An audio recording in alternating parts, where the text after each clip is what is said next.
Noxky Vlog.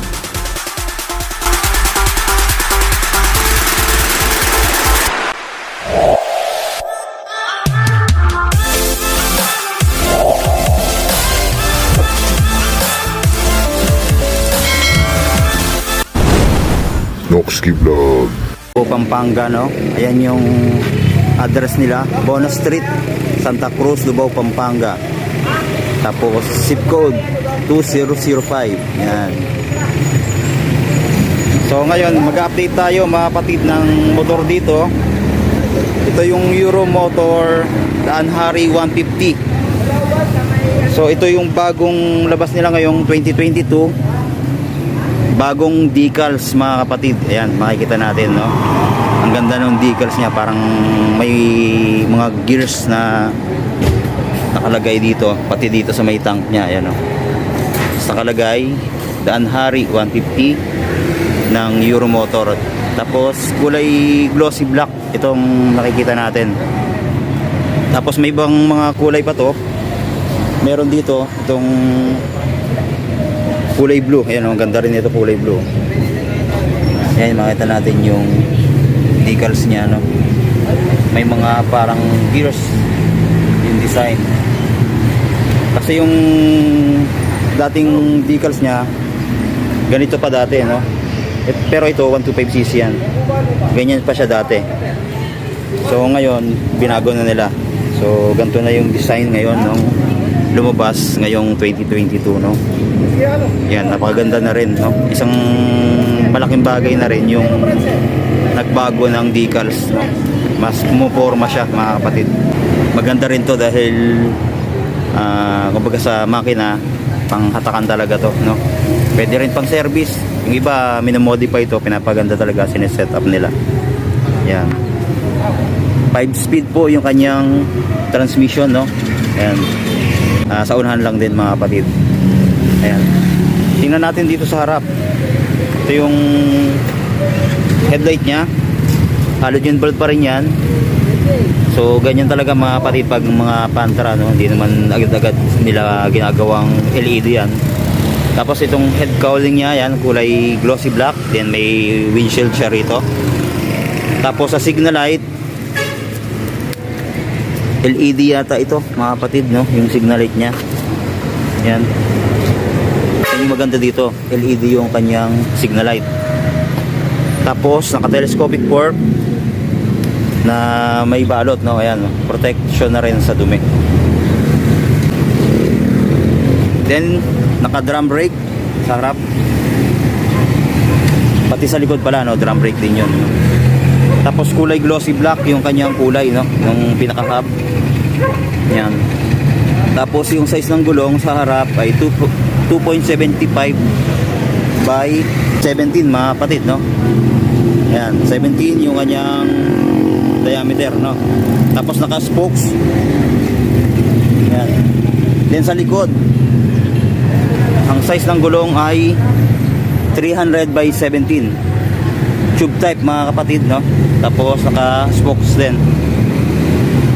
Then sa kanyang chain mga kapatid, ang kanyang sprocket ay 38. Yan, 38 lang. So naka high speed to. Tapos 14 yung kanyang sprocket sa loob, ano? Tapos naka dual shock. Ayan. Pwede pa nating dagdagan yan kung gagamitin nating pa-tricycle. Ayan, no? May nakaabang na nalagay ng shock dito, pati sa kabila, no? Then dito tayo sa kanyang panel. Ito yung kanyang panel, analog. Then meron siyang speedometer, odometer, RPM, ito may gauge siya dyan. Tapos gear indicator meron din, 1, 2, 3, 4, 5. Then neutral sa headlight, and then yung signal light. Tapos yung kanyang ignition, standard ignition lang din, no? Tapos yung susi niya, ito, ang cute ng susi, oh, maliit lang. Yan. Tapos dito meron siyang high and low niya, then turn signal light, then busina, no? Tapos yung clutch, ito, Try natin kung malambot. Medyo malambot din siya, no? Okay na rin yan mga kapatid, hindi siya matigas. Tapos meron ditong bukasan ng ilaw, hazard mga kapatid to. Meron siyang hazard switch. Tapos electric starter niya ito. Then sa throttle, okay din, no? Napakalambot din ng throttle nito. Then dito sa kanyang tank, yan yung design, no? Tapos yung takip niya ito. Yan, maganda rin. Yung capacity nito nasa 10 liters, mga ganon, no? Then pagdating sa upuan, ito, okay naman yung style nito. Pang Panther talaga itong design nito. So okay naman, malambot mga kapatid. Then sa kanyang carrier sa likod, ito, pinaka kasama rin to, pinaka grab bar na rin niya. Yan. Okay din yung bakal, no? Solid, no? Tapos glossy black yung kanyang kulay. Then meron pa siyang protection dito para sa signal light. Ayan, para hindi mabali, no? Kadalasan kasi nababali yung mga ganyang signal light eh. So malaking tulong tong ano niya, protection dito sa likod, no? Tapos sa tail light, ayan, halogen bulb, classic look, no? Yung style dahil Panther nga mga kapatid. Then sa kanyang fender sa likod, ito. So may kulay na siya na glossy black. Ayan, tapos yung lagay ng plaka niya ito. So dati kasi may kulay nito mga kapatid ay ano, kulay parang stainless, no? Ayan. Then dito sa muffler niya, ayan, makikita natin matte black yung kulay. Tapos wala na siyang ano, heat guard, no? Yan yung isa ring issue dito. Dapat nilagyan nila ng heat guard pa rin, no? Kasi maaari kang mapasok kung madikit yung paa natin dyan. Tapos meron siyang kickstarter. Yan. Tapos yung airbox na dito, no? Ayan.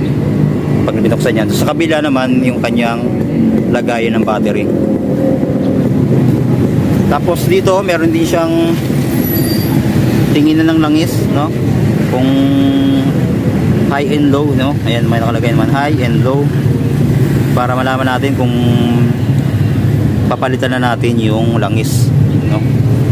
Tapos sa kanyang makina, ayan, makita natin silver yung kanyang makina. Tapos Euro 3 compliance na rin to mga kapatid, kaya matipid na rin sa gas. Tapos yung kanyang carb, ayan, naka piston type na carb. Ayan. So okay na okay to mga kapatid, pang service, pwede rin pang hanap buhay, ano. Yan. Tapos yung fender nga pala niya dito sa harap, yan, black din. Tapos yung lock nito, eto, nandito, wala doon sa kanyang susian, no. Dito natin ilalock yung motor, no. Yan po yung style niyan. So ayan po mga kapatid, yung latest na lumabas na Euro 150 Daan Hari, no. So, kanina pinakita ko nga yung ibang kulay niya. Meron ditong kulay blue. Yan, ang ganda rin ng kulay. Siguro may darating pa yan na ibang kulay pa, yung red. Wala pa yung kulay red eh. So ayan, available dito yan mga kapatid sa Mitsukoshi. At sa mga ibang branch, available din po yan, no. Punta na lang kayo sa kanilang branch para sa inquiry, no. Ipopost ko na lang mga kapatid yung kanyang presyo sa screen, no, para sa mga gustong kumuha, no. So yun lang po mga kapatid, yung may kiling review natin. And then God bless po sa ating lahat. Shoutout muna tayo. Shoutout kay Alex Grasga from Dasmariñas, Cavite. God bless po. Shoutout din kay Maggie Natabio. Maraming salamat sa iyong suporta. Shoutout din kay Abdul Cycles. Thank you sir for your support. God bless.